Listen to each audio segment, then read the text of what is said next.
Marie-Bredde, dette her er titelkamp nummer 15. Du har været med utrolig længe, næste år 10 år. Bliver man ikke træt på et tidspunkt? Nej, det gør man ikke, så længe lysten er der, og man har et mål. Og jeg har stadigvæk et mål, det er at blive den første danske verdensmester for et af de store forbund, VBC eller VBA.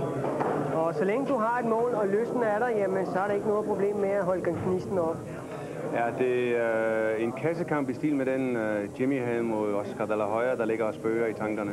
Det er det jo altid. Det er det, man ligesom vil have ud af sin karriere. Det er nogle af de kassekampe, der kan komme fremover. Du har, synes jeg, ændret din personlighed kraftigt det sidste år eller to. Har Kjeld Krog en væsentlig andel i det?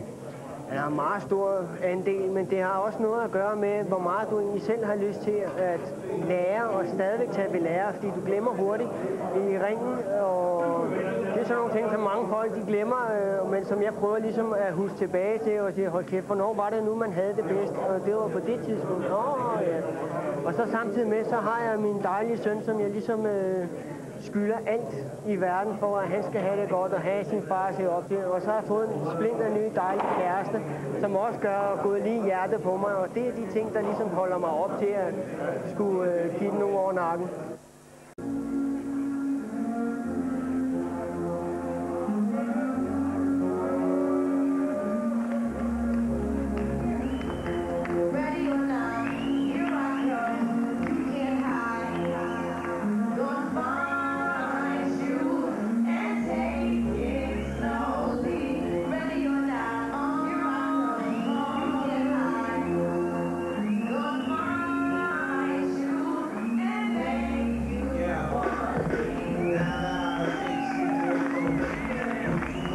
Hvad det drejer sig om bæltet, og mesteren, og træneren, Kjeld Krog.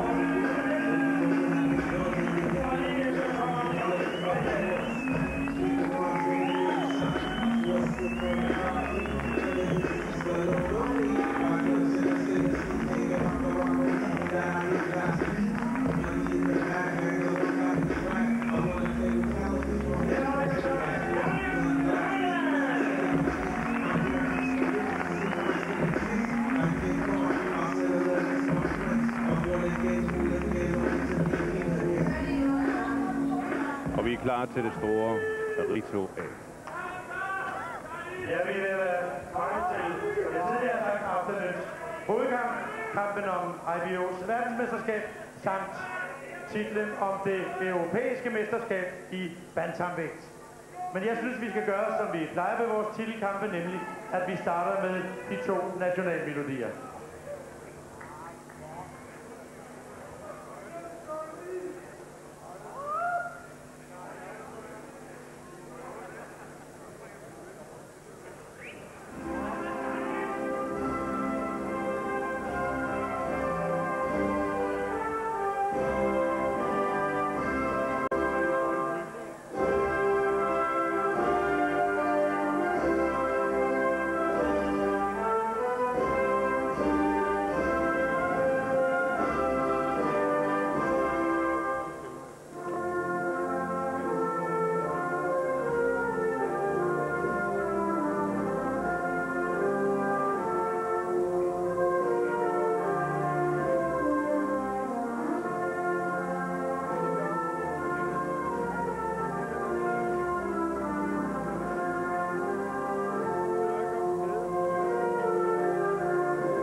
28 år gammel.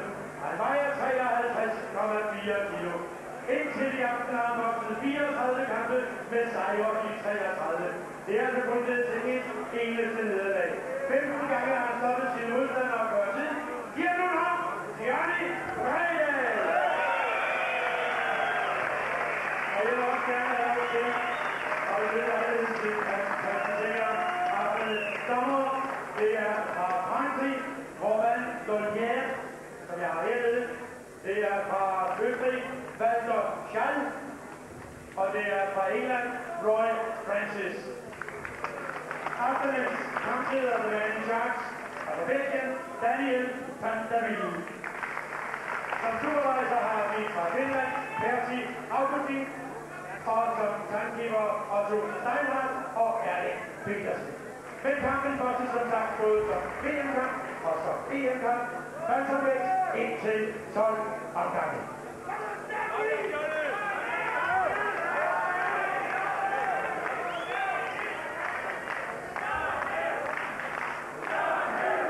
Så er alle de indledende detaljer forbi. Kampen er i gang. Titelkampen sat til 12 runder mellem mesteren i grønne boxershorts, Johnny Bredahl, og den spanske udfordrer, Javi Campanario.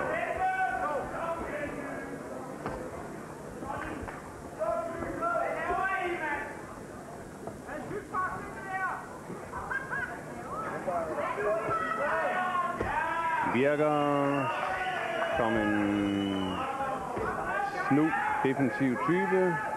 Men det der er kun 5 sekunders indtryk. Og Johnny, som han kan lide det, fat i ringens midte, aggressiv, ind og styre, være den første. Ham, der har initiativet.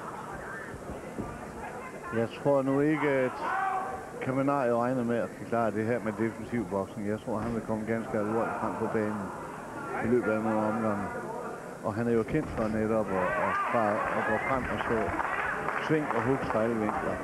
Men det er svært, så lang tid Johnny Bredahl så fornuftigt har sin lige venstre som en piskesnært hele tiden i ansigtsforspændinger. Og en højre. Og over en ting, vi lige skal lægge mærke til, han er en meget lille fyr, kun 1,63. Derfor kan det sommetider blive et problem for Johnny at skulle slå nedad. Det var det dog ikke før med den højre. Det tror jeg ikke, det blev ikke det, han vandt til, fordi han har en ganske almindelig pæn størrelse for en bantamvægter, og det har Campanario. Men det gør det svært for ham at komme ind på Johnny, fordi for det første har Johnny længere rækkevidde, og for det andet så er han utrolig klog bokser til at udnytte sin lange rækkevidde. Og han er jo godt klar, at han skal holde spanieren væk. Og det gør han jo altså til UG lige nu.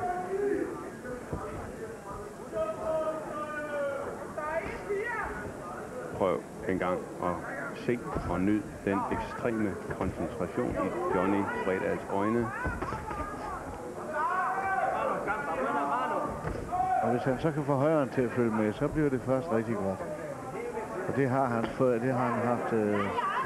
fået gjort et par gange nu. Men han har holdt Spanieren ud. Det var første gang Spanien rammer med den. Og den kom som et slangehug, den højre, der lige strejfede. Tæt, tørt, snævert, farligt. Og slået direkte fra skulderen uden venstre hånd først.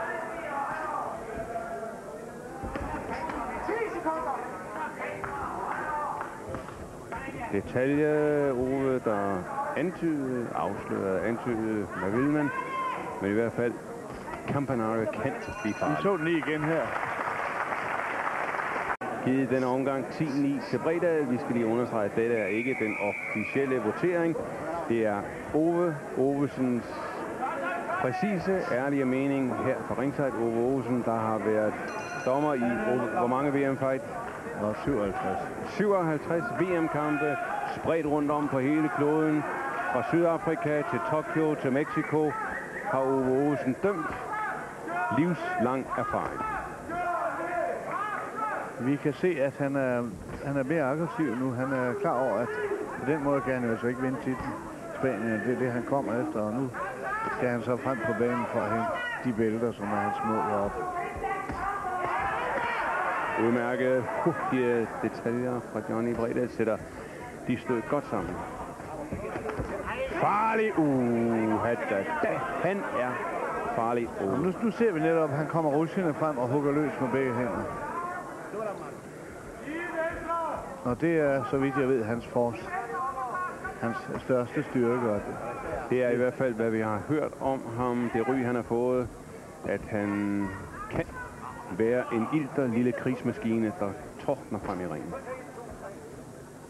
Og Ove, han kan i splitsekunder blive farlig. Helt sikkert, fordi Johnny er nødt til at have garden op hele tiden.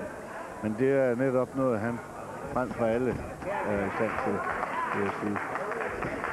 Han er en meget, meget klog bokser, det her Johnny Bredal. Kamp det er Belgien van der Wiel, som har dømt mange store kampe, og han har den glemrende kontrol. Godt vifteparade af Johnny Bredal. Ja, og perfekt kombination. God venstre, den går hele tiden. Stempler den ind. Og igen højre. Trækker bifald. Dette er bokse kunst.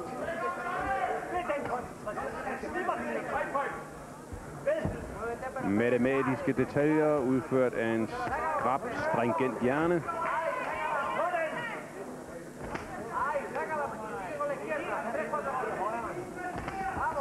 Men stadigvæk, han har en farlig og hurtig højre hånd, som han tit slår direkte fra skulderen uden forudgående venstre hånd, Spanien.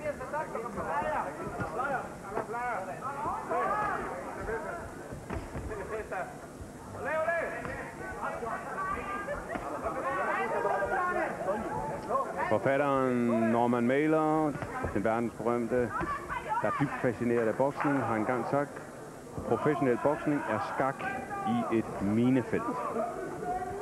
Og mere præcist kan det vel næppe beskrives. Og her i hvert fald en fighter, Johnny Bredal, med en hjerne, som spillede hans skarp. Ja, han er skarp som en barberbladerne deroppe.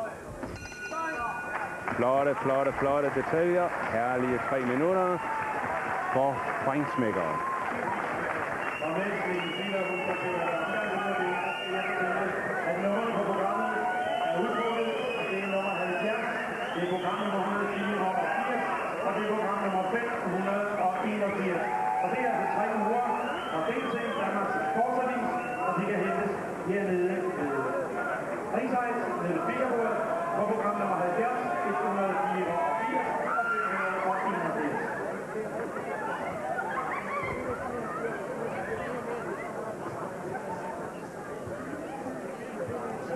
Igen på skærmen, Ove Ovesens personlige scorecard.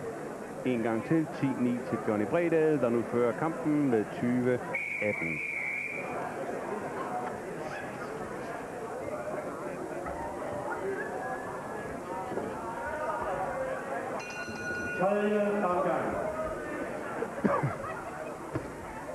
Reporteren Bjarne Nielsen fra Ekstrabladet har i dag fået træner Kjeld Krog til at analysere visse detaljer i Johnny Bredals artilleri. Blandt andet har han på evner givet ham et rent 10-tal, et gyldent talent med en fremragende teknik. Bokseintelligens 8. Bekymrer sig sjældent, når man modstander på forhånd kan læse ham og lægge sin taktik i ringen. Og det er så sandelig, hvad han gør lige nu. Hurtighed 9, kvik. Både ben og opfattelse, ser, fornemmer, instinktiv, lynhurtig, blottelse, hul hos modstanderen. Forsvar 9, helt i top igen, fordi hans blik for boksning er så fantastisk. Glimrende analyse af en fighters evner, talent.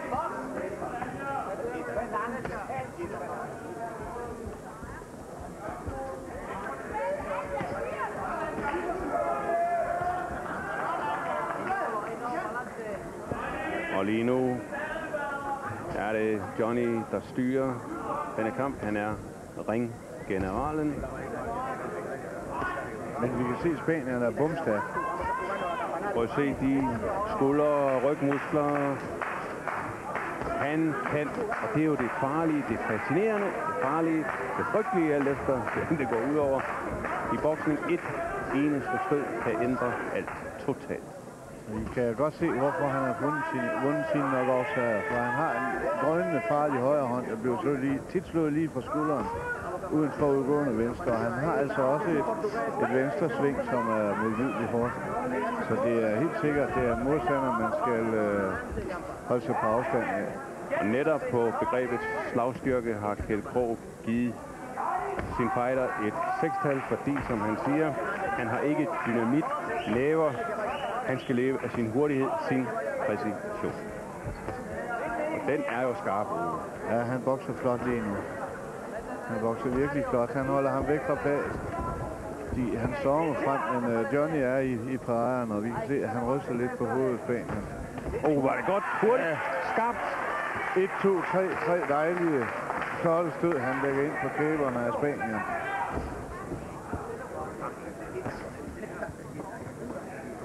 Sekunder tilbage, tredje omgang. Wow, det er flot set, fanget. Dejligt set. Spanierne ude af balance i en brøkdel af sekund. Johnny ser det, og han fanger 1, 2, 3. Kører han af. Venstre, højre, venstre. Højre må slå lige fra skulderen, det kan han også, Johnny. Uden for udgående venstre. Flot. Perfekt opvisning af Johnny. Med to væsentlige detaljer. Ove Ovesens personlige scorecard. Igen 10-9 Bredal. Dermed 30-27. Og en replik fra Spanierens ringhjørne. Hans sekundant. Den dansker er sårbar. Du kan fælde ham med dit sving med venstren eller kryds med højren. Og igen på vejen ud. Danskeren er sårbar. Det er jo en udmærket mental oppumpning af sin fighter. Det var snærende tæt. Og vi ser altså også, at han indimellem rammer Johnny. Ja, og nu kommer stormværet her, fjerde omgang. Og det er nu, Johnny skal være skarp. Køre den venstre. Dybt koncentreret. Ja, og den skal slås ud med virkelig power, for ellers kan den ikke holde den lille tætte spanier væk. Det er glimt af den spænding, den fare, spanieren kan byde på. Men igen er Johnny overtaget kampen, og vi ser, at han rammer ham. Bum. Spanien har sine øjeblikke. De er ikke mange, men de er hver eneste gang farlige. Johnny bremser ham med sin højre. Og den lange lige venstre, det klassiske våben i boksning. Slået så smukt. Men alligevel Ove hele tiden lige under overfladen lurer angsten, spændingen. Det er klart, fordi det er lidt en balancegang på knivens æg, det her. For hvis han får sin højre hånd ind for alvor, vi kan se, at han kan slå hårdt. Hvad sker der så? Det er det, der er spændende i kampen. Nu rammer Johnny med sin. Men det er selve momentet i kampen. Kan Johnny blive ved med i alle 12 ommen, eller hvor langt det nu går, og undgå den højre? Skak i et minefelt.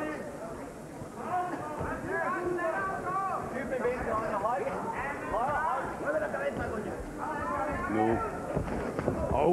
Igen. Farligt angreb, der ikke blev gennemført. Overcut. Sådan. Perfekt. Ja, Johnny, han viser hele arsenalet. Og der er ingen tvivl om, som helst, at han har de fleste træffere. Holder også kampen oppe i et ekstremt flot tempo. Og igen, venstre, bang, højre. Og højren, jamen det er så smukt, det er klassisk boksning på højt niveau, det her. Det er undervisning. Skyder han, bang. Undervisning i, hvordan fag skal være. Spanierne er i gulvet. Campanario dykker her, hvor der mangler 10 sekunder i fjerde omgang. Det var dråben, der udhulede stenen.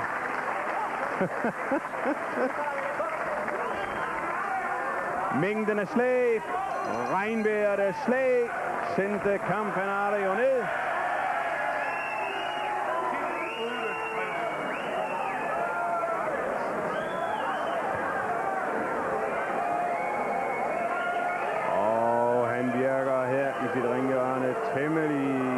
frustreret, forvirret. Det tror da pokker, når professor Bredal i den grad giver ham en lektion. Se nu her. Den højre. Den højre. Og så ned og kigge på canvas. Kjeld Krogh har gang i sin instruktion. Analyse.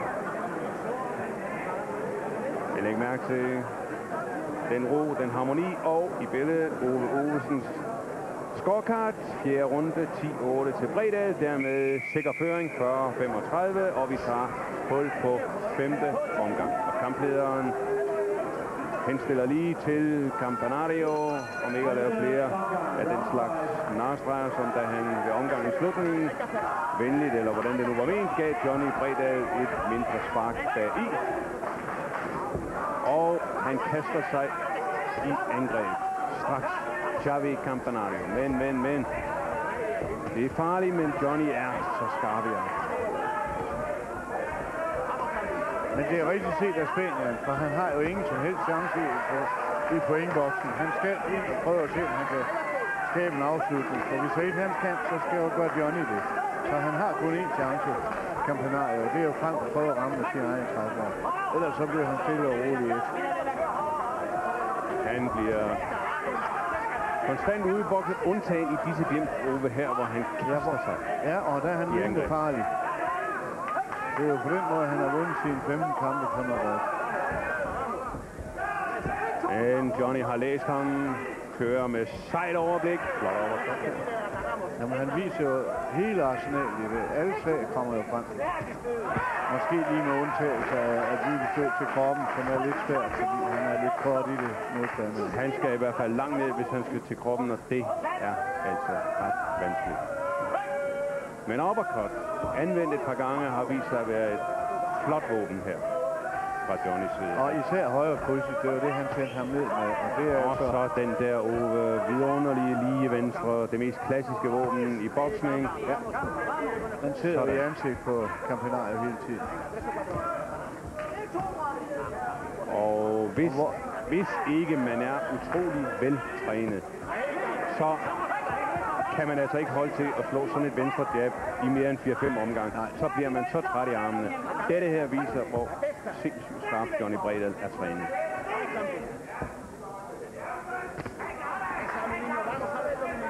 Har også som led i sin træning ude på den meget stejle gelspark i Virum. Adskillige morgener kl. 5, når nu er løbet, så skal han lynhurtigt op og ned af den 8 gange. Og det er han. Det eneste måde, jeg er kommet op af den på, det er i bilen. Øj, der er drama nu, og Johnny er på jagt. Højre og venstre, you name it. Skødene havler nedover. Campanario sejner ude ved tavle. Det ligner en afgørelse. Perfekt højre. Knaller lige ind på kæben. Han kan ikke nå at komme op. Venter vil det tæller herud. Johnny Bredal knockout. 16 sekunder før 6. omgang, 5. omgang. Perfekt bokse, perfekt afgjort. Altså i det hele taget må vi sige, Johnny Bredal har vel aldrig nogensinde bokset bedre, end han gjorde i aften. Jeg synes, det var virkelig flot. Ove, det var suverænt. Det var så flot, så konsekvent. Simpelthen, og publikum hylder Danmarks lige nu mest fremragende tekniske professionelle bokser. I hård konkurrence, må vi sige, med Søren Søndergaard. Han var jo lige ved at glemme sig, naturligvis. Han er jo også fremragende. Naturligvis. Det er bare... Men det gør os ganske enkelt ikke bedre, end vi ser det her i dag. Det gør os bare ikke bedre, end det vi har set i dag.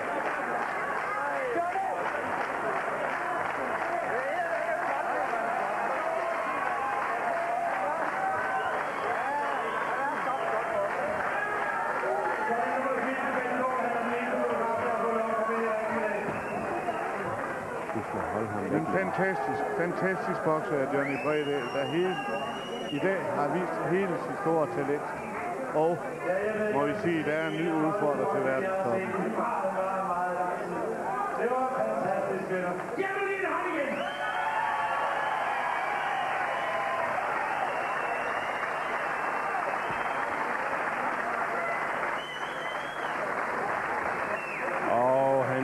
sit øjeblik. Han har fortjent det. Og så kommer han til mikrofonen.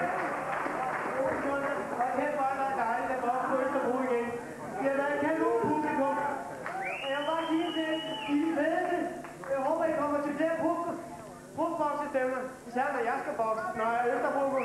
Og så en anden gang, hvis I jo, prøv lige at høre, så lige over. Hvis der er en for brug for den flytning, ikke? Så er der ikke lige en gang her. Okay?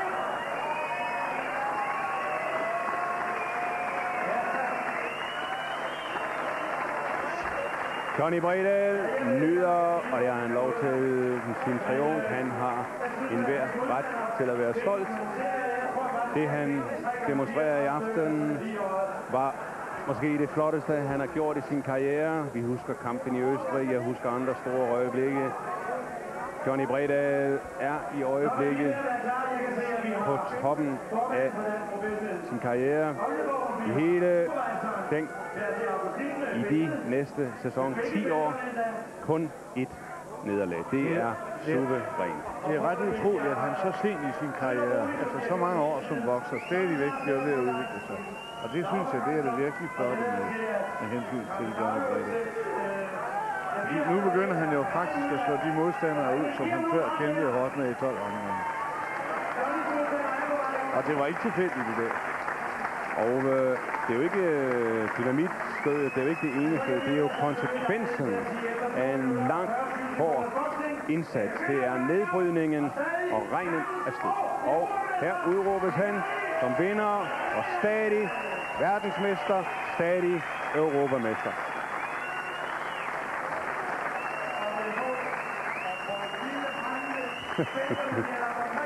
Og han nyder her bælterne omkring halsen. Han bader sig i succesen. Og det er mine bælter. Og vi tager en kort pause herfra og vender tilbage om et par minutter. Og vi er ringside med Johnny Bredahl. Og Johnny, set fra min side, så er det det flotteste, det smukkeste, jeg nogensinde har set, der gør en boksering. Ej, jeg synes, jeg har gjort det før, men jo mere koncentreret du er, jo mere kan du få ud af en kamp. Samtidig med, at du skal gøre så forvirret som overhovedet muligt ved at bruge den venstre hele tiden. Det er det farligste våben i en boksekamp, og det bedste våben, du kan have. Det åbner op for alt andet. Så det var hvad, som jeg sagde til Kjeld her i dag, at jeg har ikke givet at tænke på boksning. Det er først her til aften, når jeg træder ind i ringen, så er det boksning, den tæller. Og det har jeg sagt, altså jo mere tid du bruger på boksning udenfor, jo mere nervøs bliver du. Så det skal være ligesom når du tænder for en knap, og så slå for den igen, så er det overstået. Og jo længere tid, eller mindre tid du bruger på det, jo mere tændt kan det også være. Johnny, vi får billeder ind her fra 4. omgang, det første knockdown. Kommenter. Den sidder lige i øverste pande. Og jeg troede ikke, den var så rystet. Jamen, jeg troede, han var hårdere i det, altså af spanioler, hvad de plejer at komme som nogle fyre. Har man set mange gange, men han havde, som du ser, altså jo mere jeg bruger min venstre hånd, jo mindre kommer han fremad. Johnny, er han på noget tidspunkt farlig i den kamp? Der var lige første eller anden omgang, hvor han har en god højre hånd, den smutter op over, fordi jeg ikke lige har min venstre hånd op, men der er igen det der med, jeg er på vej væk fra stødet, så det er bare sådan en chatter. Så Kjeld han siger hele tiden, pas nu på for helvede, fordi det er det værste, der kan ske, det er, når en mand er rystet, så er han farligst, ikke? Men jeg sagde til ham selv, prøv at høre Kjeld, jeg har kontrol over det, jeg skal nok gøre det. Jeg skal nok passe på, at der ikke sker noget. Og her, Johnny, får vi afgørelsen. Se lige med. Venstre, højre hånd og så venstre hug. Nu kommer højre, tror jeg. Og så prøv at se, trækker den hele vejen, mand. Det er dejligt at se, mand. Men jeg troede, han ville blive mere, og så tage noget mere. Prøv at se lige det sidste ryg der. Det sidder meget godt, det venstre hug. Den smutter den der, fordi man ikke er nede i benene. Prøv at se, man hiver den højre tilbage, mand. Det er kanon, mand. Godnatkysse, og du får den i flere vinkler her. Det er flot. Det er synd, den højre hånd op og godt, den smutter. Men altså, jeg kunne allerede mærke i 4 omgange, når han gik ind, han holdt ikke, og han ville ikke prøve på ligesom at lave noget. Altså med at presse mig fremad som en champ, eller som en mester, eller en udfordrer virkelig skal gøre. det er at gå ind og presse for ligesom at få noget af det, men han blev bare stående, så tænkte jeg, så kan jeg også gå og slappe af. Det var ikke mig, der skal lave så meget.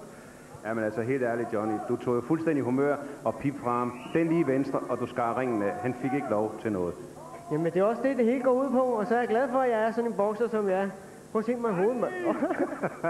Tillykke med det, champ. Jeg håber, at min søn han ser det, og så håber jeg, at han ser det i morgen. Og så vil jeg bare sige tak til min kæreste, Jacqueline, og har været en kæmpe støtte for mig. Tak, Honey.